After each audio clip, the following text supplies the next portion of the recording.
बिस्मिल्लाहिर्रहमानिर्रहीम। नाजरीन, मैं हूं असगर चौधरी, हाज़िर खिदमत हूं। इस वक्त पाकिस्तान समेत पूरी दुनिया में कोरोना ने एक कहर मचा के रखा हुआ है और मेरे लिए इंतहाई दर्दनाक वो मंज़र था जब गुज़श्ता रोज़ मैंने सोशल मीडिया के ऊपर खाना खुदा की कुछ तस्वीर देखी जिसे गो के स्प्रे के लिए कुछ देर के लिए बंद किया गया था और वो जो काबतुल्लाह का सेन था, जब वो मुझे खाली नज़र आया तो मेरे दिल पर एक करब का वो मंज़र था सारा। कोरोना क्या है, पूरी दुनिया क्यों डरी हुई है इससे, इसका हल क्या है। इस वक्त हम मौजूद हैं जामा मस्जिद, जो मरकज़ी जामा मस्जिद है लोरा, वहाँ के खतीब आज़म हैं लोरा के, मुफ्ती नादर ख़ान साहब, जो कि इसके ऊपर सीरा असल गुफ्तगू करेंगे और बताएंगे कि कुरान और सुन्नत की रोशनी में इस बीमारी से किस तरह बचा जा सकता है और इस तरह की जो दीगर बीमारियां हैं उसके बारे में हमें इस्लाम क्या दर्स देता है और कौन सा तर्ज ज़िंदगी हम इख्तियार करके तो इन बीमारियों से, इन आफात से हम बच सकते हैं। अस्सलाम वालेकुम मुफ्ती साहब। वालेकुम अस्सलाम। मुफ्ती साहब, बड़ा इशू बना हुआ है, पूरी दुनिया डरी हुई है, चले मगरब तो डरा ही डरा है, ये हमें क्या हो गया है? क्या हमारा ईमान कमज़ोर हो गया है? बिस्मिल्लाहिर्रहमानिर्रहीम। चौधरी साहब, आपने बहुत अच्छा मुनासिब सवाल और मुनासिब मौके पे फरमाया है। करोना वायरस के हवाले से जो एक परेशानी बनी हुई है, मेरा ख्याल है एक मुसलमान के लिए तो इससे परेशान बिल्कुल नहीं होना चाहिए। इस करोना वायरस के नतीजे में ज़्यादा से ज़्यादा परेशानी ये होगी कि एक शख्स मर जाएगा, लेकिन एक मुसलमान का ही ईमान है कि मौत का एक वक्त मुकर्रर है। इज़ा जाअ अजलुहुम ला यस्तअखिरून साअतन वला यस्तक़दिमून। अगर इस पर हमारा ईमान है तो हमें इससे परेशान नहीं होना है, नंबर एक।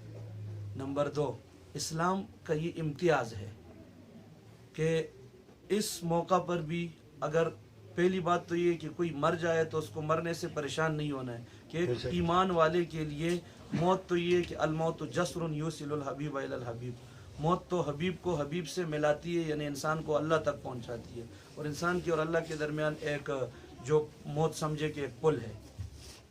दूसरी खुशी ये है कि हुजूर अलैहिस्सलाम ने ताउन के वबा के बारे में फरमाया है कि जो इसमें मरेगा तो उस हदीस की मुख्तलिफ तशरीहात की गई है, या तो उसको शहीद की तरह करार दिया गया है या शहीद करार दिया गया है।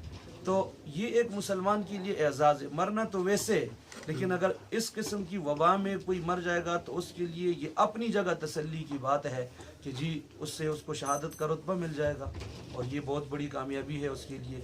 तो इससे तो परेशान होने की कोई ज़रूरत नहीं। आज हमसे पहले जितनी नस्लें गुजर गई वो सारे लोग करोना वायरस से नहीं मरे हैं, बल्कि किसी और ज़राए से भी मौत आ सकती है। और रही ये बात कि कुरान और सुन्नत में अहादीस मुतहरा और अकाबिर उलमा के तजर्बात की रोशनी में इसका इलाज भी है। कुरान करीम में अल्लाह ताला का फरमान है, वनुनज़्ज़िलु मिनल कुरआनि मा हुवा शिफ़ाउन व रहमतुल लिल मुमिनीन। उसके नतीजे में और उसके तनाजुर में, उसकी रोशनी में इसके लिए मुख्तलिफ हज़रात ने जो दुआएँ बताई है, एक तो ये कि मसनून दुआओं का अहतमाम है, जो हर वक्त की दुआएं हैं, हर मौका महल की जो हदीस मुतहरा में दुआएं हैं, जो हुज़ूर अलैहिस्सलाम की मुबारक सुन्नतें हैं, उनका अहतमाम हो। उसके अलावा खुसूसियत के साथ जो मशहूर दुआ है, हज़रत हुसैन रज़ी अल्लाह तआला अन्हु फरमाते हैं कि नबी अलैहिस्सलाम ने हमें सिखाई इस तरह चीज़ों से बचने के लिए, बिस्मिल्लाहिल्लज़ी ला यज़ुर्रु मअ इस्मिही शैउन फिल अर्ज़ि वला फिस समाई व हुवस समीउल अलीम, 3 मरतबा सुबह व शाम है।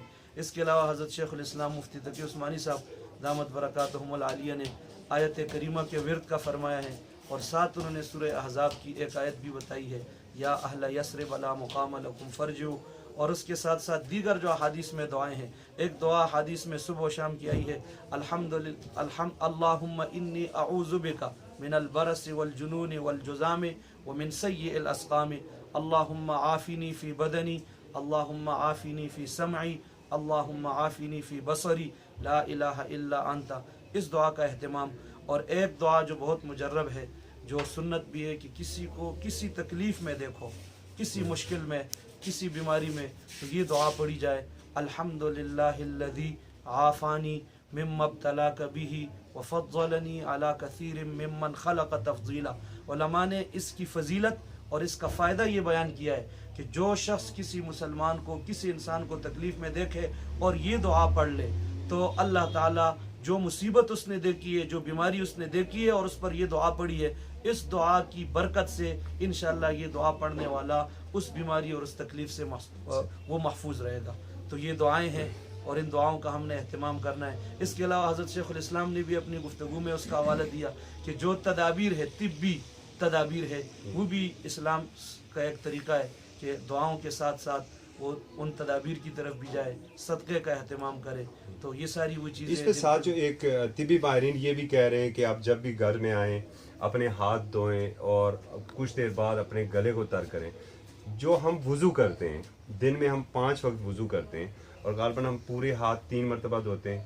ہم کلی کرتے ہیں جو ہمارے گلے تک آتی ہے. تو کیا اسے ہم اس سے لنک کر سکتے ہیں؟ اور اس کے ساتھ دوسرا جو ہے آیت کریمہ کا تھوڑا سا پس منظر اور پوری آیت کریمہ بھی ذرا ناظرین کو بتا دیجیے گا. آیت کریمہ تو بہت مشہور ہے اور حضرت یونس علیہ السلام کو آزمائش کے طور پہ جب اللہ تعالیٰ نے مچھلی کے پیٹ میں پہنچایا اور 3 اندھیروں کے اندر درد کے ساتھ حضرت یونس علیہ السلام نے جب یہ دعا مانگی لا الہ الا انت سبحانک انی کنت من الظالمین، اس دعا کی برکت سے اللہ تعالیٰ نے حضرت یونس علیہ السلام کو اس آزمائش سے نکالا. اور اس وقت سے لے کر آج تک تمام جو اللہ کو ماننے والے لوگ ہیں اور دعاؤں پر یقین رکھنے والے لوگ ہیں وہ اس دعا سے بھرپور فائدہ اٹھاتے ہیں. اور کسی بھی مشکل ترین حالات میں ہمارے اکابر کا اور اہل اسلام کا یہ طریقہ رہا ہے کہ وہ آیت کریمہ کا اہتمام کرتے ہیں. بالخصوص 1.25 لاکھ یہ بہت مجرب بتایا گیا ہے اپنی ذاتی نجی کسی مشکل کے لیے بھی اور قومی اور جو ملکی اور عالمی سطح کی مشکلات ہیں ان کے لیے بھی یہ نفع بخش. باقی جو آپ نے بات کی ہے کہ کرونا وائرس میں صفائی تو اسلام کی خصوصیت ہے. اور پہلے بھی دنیا کے وہ لوگ جو قرآن اور سنت پر اور وحی پر یقین نہیں رکھتے تھے لیکن اپنی سائنسی اس تحقیق کے مطابق انہوں نے جب قرآن اور سنت کے بتائے ہوئے احکامات پر غور کیا وضو تیمم تو بہت ساری چیزوں کے بارے میں ریکارڈ پر یہ بات موجود ہے کہ انہوں نے تسلیم کیا ہے کہ بالکل جی یہ اس کے لیے بیماریوں سے بچاؤ کے لیے دیگر مضر اثرات سے بچنے کے لیے بہت ضروری اور بہت نفع بخش ہے. اس کے لیے ایک ہمارے پاکستان کے ایک نامور حکیم ہے اور حکمت کی دنیا میں ان کا ایک بہت بڑا نام ہے حکیم طارق محمود چغتائی صاحب. انہوں نے ایک ٹوٹکا بھی بتایا ہے اور اس کو آپ سمجھیں کہ وہ علاج بھی ہے. وہ فرماتے ہیں کہ اس کے لیے جو زیتون کا تیل ہے وہ آدمی استعمال کرے ناک میں اس کا استعمال ہو اور اس زیتون کے تیل کے نتیجے میں جو ہے نا اس وائرس سے بھی آدمی بچ سکتا ہے.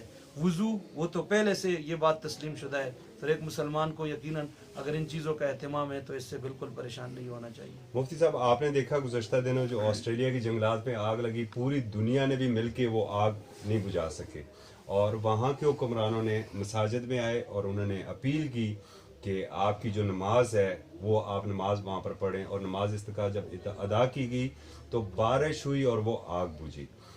آج جب آپ نے کعبۃ اللہ کی یہ تصویریں دیکھی تو کیا آپ اجتماعی توبہ استغفار کی اپیل نہیں کریں گے؟ یہ تو بالکل ہمارا اپیل کی تو اس میں ضرورت بھی نہیں رہنی چاہیے.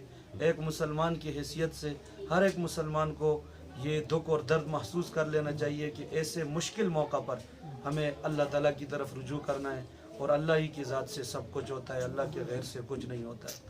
تو اللہ کی طرف توجہ یہ تو ایک مسلمان کا بنیادی ایک نظریہ ہے اور یہ میرا خیال ہے کہ اپیل اس کو کی ضرورت نہیں ہے کیونکہ ہر ایک کو خود اس درد کا احساس کرنا چاہیے. بہت بہت شکریہ. جزاک اللہ جی صاحب, بہت شکریہ.